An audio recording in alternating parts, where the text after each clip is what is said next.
इशफाक अहमद रहमतुल्लाह अलैह। अक्सर तुसी ना सुने होना इस मैंबर तो। बाबा जी इशफाक अहमद बड़े अल्लाह के वली सन, बरगजीदा, और अल्लाह के वलियां कोल बहन वाला बाबा। टीवी ते भी प्रोग्राम जाविया उन्होंने चलता रहा। अज भी तुसी रिसर्च करोगे गूगल ते तो उन्होंने सामने आ जाएगा बायोडाटा।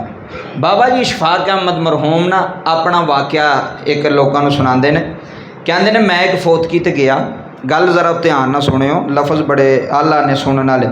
एक फोतकी ते मैं टुर गया तो जनाजा जरा लेट सी ते मैं जरा ना लेटिया होया सा कमरे दे विच, अद्धा सुता होया सा ते अद्धा जिवें जागो मिट्टी विच नहीं बंदा हुंदा वे अद्धा सुता हुंदा ते अद्धा जागदा हुंदा। ते जिहड़ा कोई गलबात करदा होवे उन्होंने नहीं पता होंदा भी बंदा जागदा पिया, लेकिन वो सुनदा हुंदा भी आ बंदे किहड़ी गल पे करदे ने। मैं जागो मिट्टी विच सा ते अपनी गल सुणांदे ने ते कहंदे ने बच्चे ना खेडदे पे सन, कोई 8-10 बच्चे फोतकी वाले घर, अजे जनाजा नहीं सी होया। फोतगी वाले घर ना बच्चे पे खेडते सन ते एक बच्चा दूसरे बच्चे नूं पता की आंदा, आंदा वेखो अज फोतगी होई है ना फलाने चाचे दी, ते अज किन्ना मज़ा पे आउंदा सानूं।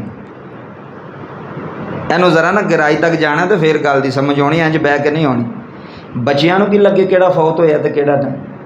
उन्हां दे आपस च तुहानूं पता शोर पाਉਂਦੇ, वो विआह वाले घर भी दौड़ां लाਉਂਦੇ ਹੁੰਦੇ ने। अक्सर तुसीं वेख लिओ वो एक दूजे नाल खेडदे होणगे, हासा मजाक करते होणगे, क्योंकि वो रले होंदे ना सारे मेहमानां दे बच्चे, सारे रिश्तेदारां दे बच्चे, सारे आपस वो खेडदे होंदे ने। उन्हां नूं नहीं पता भी फोतगी दा की मकसद या की गल होई इस घर। वो बच्चे आपस में खेडन पे ते नाले गल्लां पे करन एक दूजे ने। बाबा जी इशफाक अहमद कहंदे मैं सुनना पिया सारी गल उन्हां दी। एक बच्चा कहन लगा वेखो चाचा फोत होया ते किन्ना मज़ा पे आउंदा सी, सारे आपस च खेडने पे आ ते मिलने पे आ, गल्लां बातां पे करने आ। ते दूसरा बच्चा कहन लगा चलो असां ते फोतगी ते मिलना हुंदा है, किसी दी फोतगी होई ते फिर ही मिलना हुंदा है ना जी, उंज ते अगे पिछे असां मिलना, क्योंकि कईयां ने रिश्तेदार रखे ही कोई नहीं। यह गल का निचोड़ मैं कड्ढन लगा। वो ना बच्चे भी अंदरों अंदर ते आपे भी अंदरों अंदर, किसी रिश्तेदार को ना जाना है तो ना किसी को आउण देना है, ना बच्चों को पता लगना भी आ साड़ी फुफो के बच्चे ने, साढ़े मामे के बच्चे ने, साढ़े खाला के बच्चे ने, उन्होंने पता ही कोई नहीं।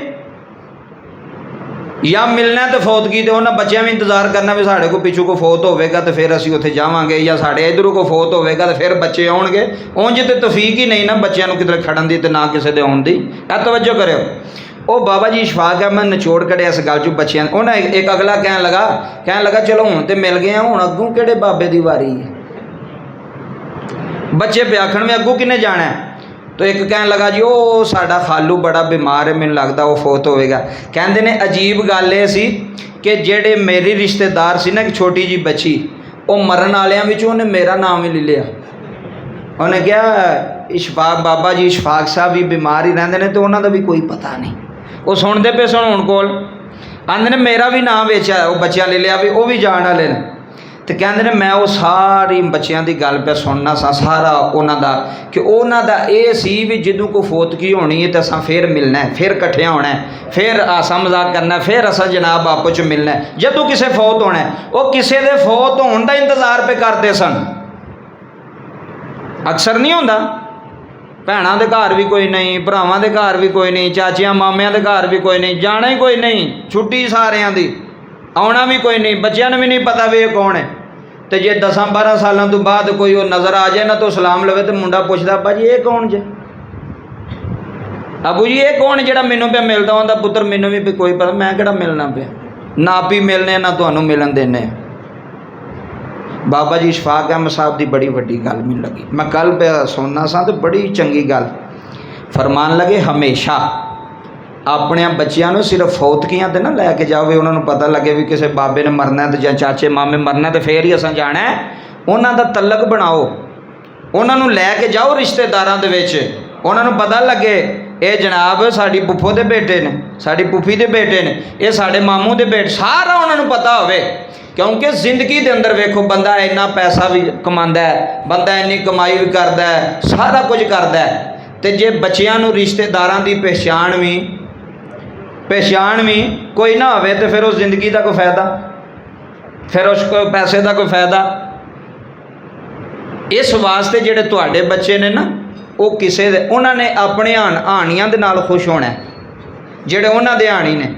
छोटे छोटे बच्चे आउंदे ना जी, ਇਹ ਉਹਨਾਂ ਜਿਹੜੇ ਬੱਚੇ 2-4 ਬੈਠੇ ਹੁੰਦੇ ਤੁਹਾਨੂੰ ਪਤਾ ਸ਼ਰਾਰਤਾਂ ਸ਼ੁਰੂ ਕਰ ਦਿੰਦੇ ਨੇ, ਕਰਦੇ ਨੇ ਕਿ ਨਹੀਂ ਕਰ, ਕਿਉਂਕਿ ਵੱਡਾ ਬੰਦਾ ਤੇ ਉਹਨੂੰ ਤਾਂ ਪਤਾ ਵੀ ਇੱਥੇ ਨਹੀਂ ਕਰਨੀ, ਬੱਚਿਆਂ ਨੂੰ ਕੀ ਪਤਾ ਹੈ, ਬੱਚਿਆਂ ਉੱਥੇ ਸ਼ਰਾਰਤਾਂ ਕਰਨੀਆਂ ਲੱਗ ਪੈਣੀ। ਬਾਬਾ ਜੀ ਇਸ਼ਫਾਕ ਅਹਿਮਦ ਫਰਮਾਉਂਦੇ ਨੇ ਕਿ ਮੈਂ ਇਹ ਗੱਲ ਸਿੱਖੀ ਹੋਈ ਹੈ ਕਿ ਆਪਣੀ ਔਲਾਦ 'ਤੇ ਵੀ ਇਹ ਗੱਲ ਲਾਗੂ ਫਿਰ ਅੱਗੂ ਕੀਤੀ ਤੇ ਫਿਰ ਅੱਗੂ ਦੂਸਰਿਆਂ ਨੂੰ ਵੀ ਦੱਸਿਆ ਵੀ ਤੁਹਾਡੇ ਬੱਚੇ ਤੁਹਾਡੇ ਖਾਨਦਾਨ 'ਚ ਕਿਸੇ ਦੇ ਫੌਤਗੀ ਦਾ ਇੰਤਜ਼ਾਰ ਨਾ ਕਰਨ ਵੀ ਫਲਾਣਾ ਫੌਤ ਹੋਵੇਗਾ ਫਿਰ ਅੱਬਾ ਸਾਨੂੰ ਲੈ ਕੇ ਜਾਏਗਾ। ਮਿਲਿਆ ਜੁਲਿਆ ਕਰੋ, ਰਿਸ਼ਤਿਆਂ ਨਾਲ ਅਹਿਸਾਸ ਮੁਹੱਬਤ ਪਿਆਰ ਕਿਸੇ ਵੱਲ ਜਾਓ, ਕਿਸੇ ਨੂੰ ਆਪਣੇ ਵੱਲ ਬੁਲਾਓ। ਇਹ ਜ਼ਿੰਦਗੀ ਹੈ। ਇਕੱਲੇ ਬੰਦੇ ਦੀ ਕੋਈ ਜ਼ਿੰਦਗੀ ਹੈ ਦੱਸੋ? ਵੀ ਜਿਹਦੇ ਘਰ ਭੈਣਾਂ ਵੀ ਨਾ ਹੋਣ, ਜਿਹਦੇ ਘਰ ਭਰਾ ਵੀ ਨਾ ਹੋਣ, ਜਿਹਦੇ ਘਰ ਫੁੱਫੀਆਂ ਚਾਚੇ ਮਾਮੇ ਤਾਏ ਕੋਈ ਵੀ ਨਾ ਹੋਵੇ, ਉਹ ਇਕੱਲਾ ਹੀ ਬੁੱਢੀ ਨੂੰ ਲੈ ਕੇ ਬੈਠਾ ਜੀ। ਬੱਚਿਆਂ ਨੂੰ ਵੀ ਕੋਈ ਪਤਾ ਨਹੀਂ ਵੀ ਅਸਾਂ ਕਿੱਧਰ ਜਾਣਾ ਤੇ ਕਿੱਧਰ ਨਹੀਂ ਜਾਣਾ। ਉਹ ਨਹੀਂ ਜ਼ਿੰਦਗੀ। ਬਾਬਾ ਜੀ ਇਸ਼ਫਾਕ ਫਰਮਾਉਂਦੇ ਨੇ ਆਪਣੇ ਬੱਚਿਆਂ ਨੂੰ ਲੈ ਕੇ ਜਾਓ। ਈਦ ਆਈ ਹੈ, ਅੱਗੋਂ ਵੀ ਈਦਾਂ ਆਉਣੀਆਂ ਨੇ। ਆਪਣੀ ਔਲਾਦ ਨੂੰ ਦੱਸੋ ਵੀ ਤੁਹਾਡਾ ਇਹ ਰਿਸ਼ਤਾ ਹੈ ਯਾਰ, ਇਹਦੇ ਨਾਲ ਤੁਹਾਡਾ ਰਿਸ਼ਤਾ ਹੈ। ਬੱਚੇ ਨੂੰ ਪਤਾ ਹੋਵੇ ਕਿ ਇਹ ਨਹੀਂ ਵੀ ਜਨਾਜ਼ੇ 'ਤੇ ਬੱਚਾ ਮਿਲੇ ਵੀ ਇਹ ਜੀ ਸਾਡਾ ਮਾਮੂ ਲੱਗਦਾ ਜੀ, ਇਹ ਸਾਡਾ ਖਾਲੂ ਲੱਗਦਾ ਜੀ, ਇਹ ਫਲਾਨ ਲੱਗਦਾ ਜੀ। ਕਿਉਂਕਿ ਬੱਚਿਆਂ ਨੂੰ ਇਹ ਆਸ ਉਮੀਦ ਹੁੰਦੀ ਔਰ ਉਹਨਾਂ ਕਿੱਥੇ ਜਾਣਾ। ਆਪਣੇ ਘਰ ਬੁਲਾਓ, ਆਪਣੀਆਂ ਭੈਣਾਂ ਨੂੰ ਬੁਲਾਓ ਆਪਣੇ ਘਰ, ਆਪਣੇ ਭਰਾਵਾਂ ਨੂੰ ਬੁਲਾਓ ਆਪਣੇ ਘਰ। ਇੱਕ ਰਿਸ਼ਤਿਆਂ ਵਿੱਚ ਜੀਓ, ਰਿਸ਼ਤਿਆਂ ਵਿੱਚ ਹੀ ਜ਼ਿੰਦਗੀ ਔਰ ਰਿਸ਼ਤਿਆਂ ਵਿੱਚ ਹੀ ਅਹਿਸਾਸ ਹੈ। ਕਿਉਂਕਿ ਨਬੀ ਪਾਕ ਨੇ ਫਰਮਾਇਆ ਜਿਨ੍ਹੇ ਰਿਸ਼ਤਿਆਂ ਨਾਲ ਕਤਾ ਤਲਕ ਕੀਤਾ ਉਹ ਸਾਡੇ ਵਿੱਚੋਂ ਨਹੀਂ, ਜਿਨ੍ਹੇ ਰਿਸ਼ਤੇ ਤੋੜੇ ਨੇ ਉਹ ਸਾਡੇ ਵਿੱਚੋਂ ਨਹੀਂ। ਹੁਣ ਈਦ ਵਾਲੇ ਦਿਨ ਵੀ ਬੰਦਾ ਸਕੇ ਭਰਾ ਨੂੰ ਨਾ ਬੁਲਾਵੇ, ਈਦ ਵਾਲੇ ਦਿਨ ਵੀ ਭੈਣ ਭਰਾ ਦੇ ਘਰ ਨਾ ਆਵੇ ਜਾਂ ਭਰਾ ਭੈਣ ਦੇ ਘਰ ਨਾ ਜਾਵੇ। ਇੰਨੀਆਂ ਛੁੱਟੀਆਂ ਵੀ ਮਿਲੀਆਂ ਈਦ ਤੇ ਛੁੱਟੀਆਂ ਦਾ ਮਕਸਦ ਕੀ ਹੁੰਦਾ? ਸੌਣਾ ਤਾਂ ਨਹੀਂ ਮਕਸਦ ਹੁੰਦਾ। ਛੁੱਟੀਆਂ ਦਾ ਮਕਸਦ ਹੁੰਦਾ ਕਿਸੇ ਨੂੰ ਮਿਲੋ, ਕਿਸੇ ਕੋਲ ਜਾਓ, ਕਿਸੇ ਕੋਲ ਬੈਠੋ, ਤੁਹਾਡਾ ਵੀ ਦਿਲ ਹੋਰ ਹੋਵੇ, ਅਗਲੇ ਨੂੰ ਪਤਾ ਲੱਗੇ ਜੀ ਸਾਡੇ ਕੋਲ ਕੋ ਆਇਆ। ਨੀਅਤ ਕਰਦੇ ਹੋ ਸਾਰੇ ਆਪਣੇ ਬੱਚਿਆਂ ਨੂੰ। ਵੇਖੋ ਭੈਣਾਂ ਭਰਾਵਾਂ ਜਿਹੜੇ ਆਪਣੇ ਰਿਸ਼ਤੇ ਨੇ, ਭਾਵੇਂ ਕੋਈ ਤੁਹਾਡਾ ਚੰਗਾ ਤੁਹਾਨੂੰ ਲੱਗਦਾ ਜਾਂ ਨਹੀਂ ਲੱਗਦਾ, ਫਿਰ ਵੀ ਜਾਓ ਅੱਲਾ ਦੀ ਰਜ਼ਾ ਵਾਸਤੇ।